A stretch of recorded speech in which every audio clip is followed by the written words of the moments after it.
Liberdade de opinião que voltou nesta semana ao CNN Novo Dia.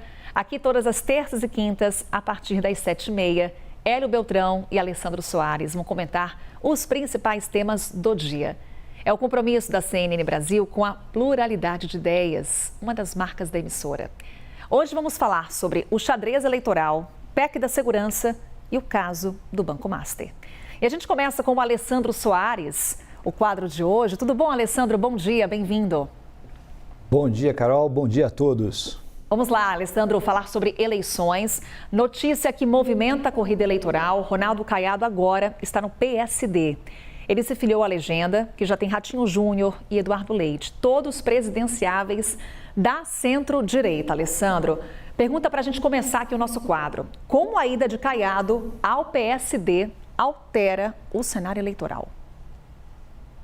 Carol, essa ida do Caiado, para ser entendida e bem compreendida, a gente tem que olhar o quadro geral, ou seja, o quadro geral até esse momento era um quadro onde o PSD e o Kassab tinham como candidato predileto, natural, né, o Tarcísio. Na medida que o Tarcísio não sai candidato, e veja, qual é a representação do Tarcísio com o apoio do Kassab e do PSD? É a ideia de que eu teria um bolsonarista como candidatura, mas um bolsonarista que tem um pé muito forte no centrão, ou seja, um diálogo muito forte com o PSD, por exemplo, e com o próprio arquiteto ou o engenheiro, aí, uma parte da engenharia política do Tarcísio que é montada pelo Kassab. Então, essa seria a ideia geral, e isso levaria o PSD a apoiar imediatamente um bolsonarista que seria, então, o Tarcísio, mas que não conseguiu vingar porque precisava do apoio do Bolsonaro, precisava da liderança bolsonarista muito fortemente apoiá-lo e não conseguiu esse apoio. Na medida que isso acontece,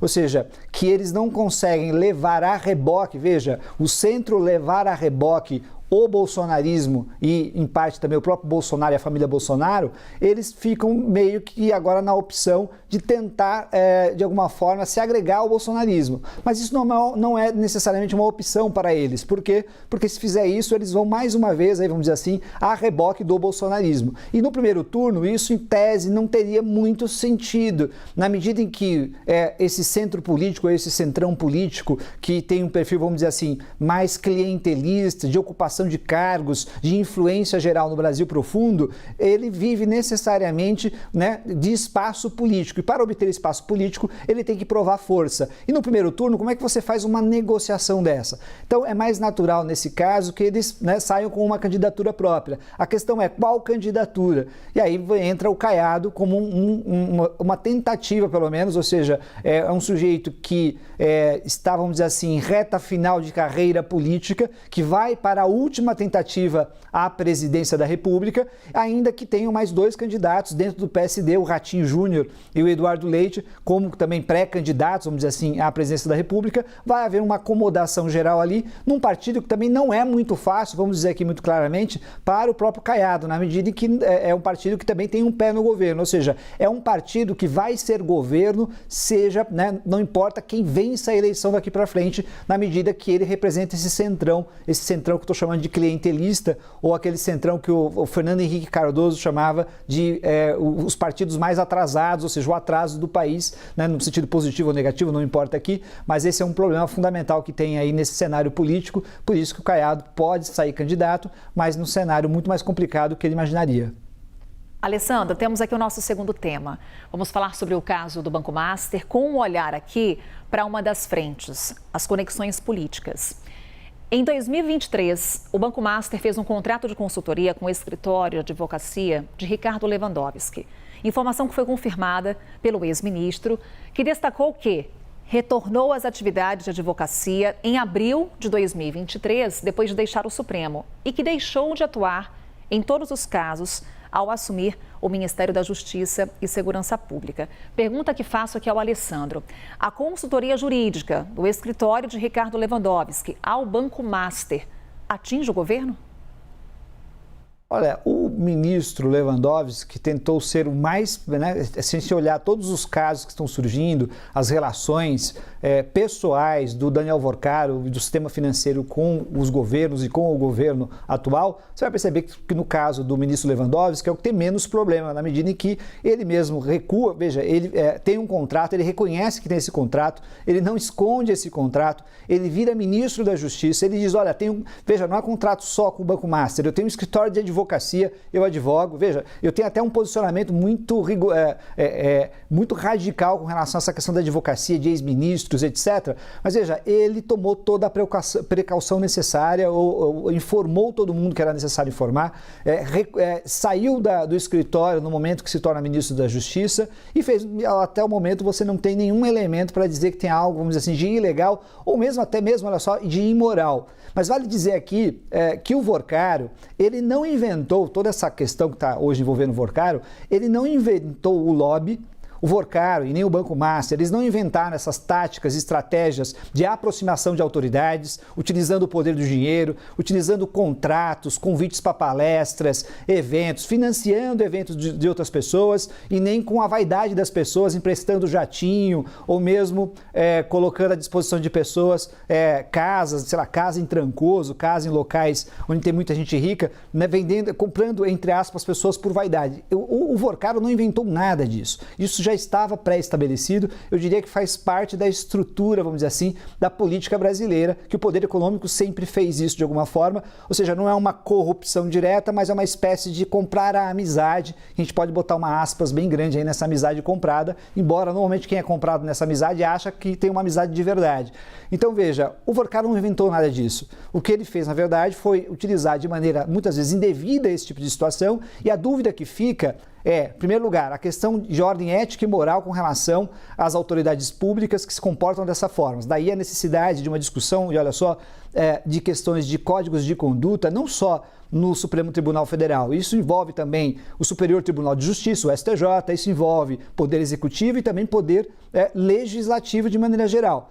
E nesse caso, a gente não está falando necessariamente de coisas ilegais, nem de crime, nem de nada. Nós estamos falando de comportamentos que podem, de alguma forma, levar a uma desconfiança pública com relação às autoridades. E o segundo momento será que nessa relação quase que carnal com o poder, será que alguma dessas autoridades cometeram ilícito? Será que elas utilizaram o seu poder de maneira indevida? Aí nós temos a questão penal, nós temos a responsabilidade civil, administrativa e também a responsabilidade política.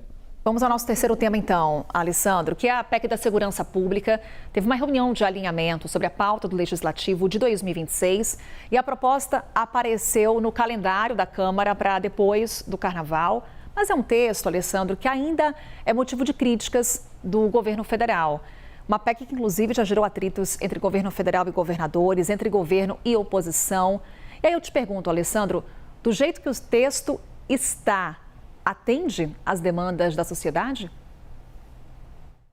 Olha, o texto está sendo costurado e é uma costura muito difícil, porque veja, nos últimos tempos, segurança pública é um grande tema na atualidade, é um tema que é um dos temas, eu diria até com o Banco Master, que vai de alguma forma entrar no debate eleitoral desse ano, e é um tema que tem uma vertente muito populista, ou seja, um tema emotivo, de paixões, e que nos últimos anos, nos últimos 10 anos pelo menos, a extrema-direita, de maneira geral, utilizou de maneira muito forte durante campanhas eleitorais. Então isso vai voltar com um discurso muitas vezes radicalizado e com as estruturas das polícias hoje muito politizadas com relação a isso, né? Então esse cenário faz com que a discussão quanto à PEC seja muito complicada, ou seja, a amarração disso no Congresso Nacional não é fácil pelos interesses envolvidos.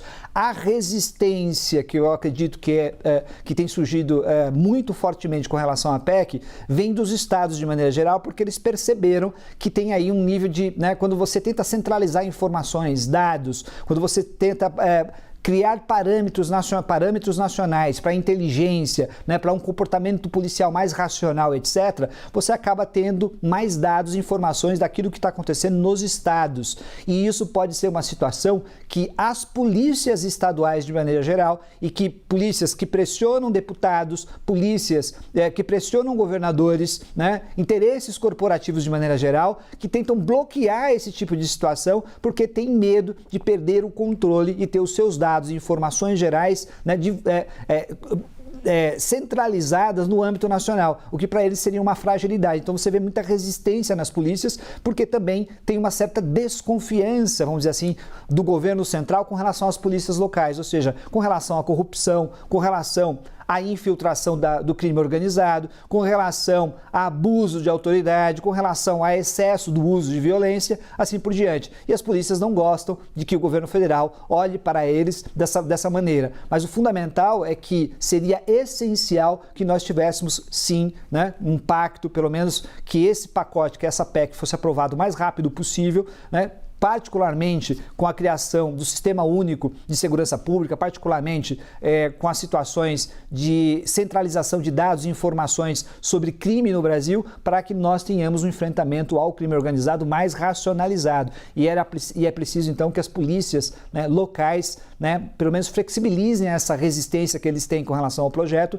em nome de um bem maior, que é o combate ao crime organizado e a melhoria geral da segurança pública no país. Carol. Essa foi a opinião do Alessandro Soares, nosso colunista, comentarista aqui da CNN Brasil. Alessandro, obrigada. Até quinta-feira. Até quinta-feira, Carol.